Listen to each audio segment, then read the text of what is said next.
What's up guys, hope you're having an amazing day. Today we're going to be discussing if the Nike Vaporfly 4% Flyknits are worth it in 2020.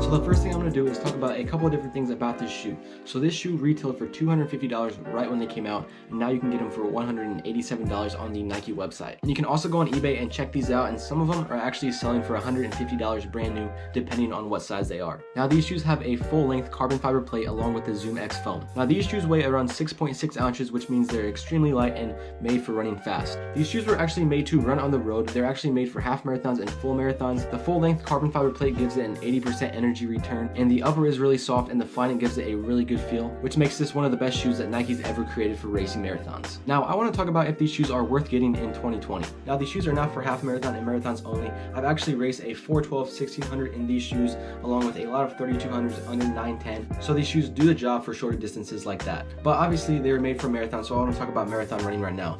Originally, shoes like these were made to run in the marathon a couple years ago. This was one of the most popular shoes that people used to run in the marathon. I know many athletes like Bernard Lagat and other crazy athletes actually wore these shoes to run in marathons and half marathons. But since this era, Nike's done two really big things with the new shoes. So basically all the new shoes have a carbon fiber plate and made out of Zoom X foam. The carbon fiber plate and the Zoom X foam give it more energy return. Now the first pair of these shoes actually aired when the Breaking 2 was really popular, right when they announced that Elliott was going to try to break 2. They were the Nike Vaporfly 4%. Those things also retailed for $250, but now the resale is crazy on those things. You can actually find some selling for $500. I've never actually got my hands on a pair of them. That's one of the reasons I have these shoes still. And one thing that a lot of people really don't talk about is once there's a new shoe that comes out, pretty much everyone forgets about the old shoe. That's why this shoe dropped in price from $250 to $187, basically because everyone forgot about this shoe when the next percents came out. But just because everyone forgot about the shoe doesn't mean this shoe is any less better than it was right when it came out. With the next percents and the Alpha Flies out, pretty much no one talks about these shoes anymore. But they are a very comfortable shoe and a very efficient shoe that will help you run faster.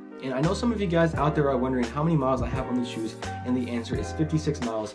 And those aren't just regular miles, those are all really hard miles. So the slowest mile I probably have on these shoes is around 550 pace, and I have multiple sub 5 miles under these shoes. At the top of my head, I can think of 5 different races that I ran under a 430 in this shoe. So these shoes are very durable and they're holding up really well for how hard I've trained in these shoes. So I want to answer the question to this video right now. Yes, these shoes are worth it to buy in 2020, especially when you can get it for $187, and you can also find discounts that make these shoes even cheaper.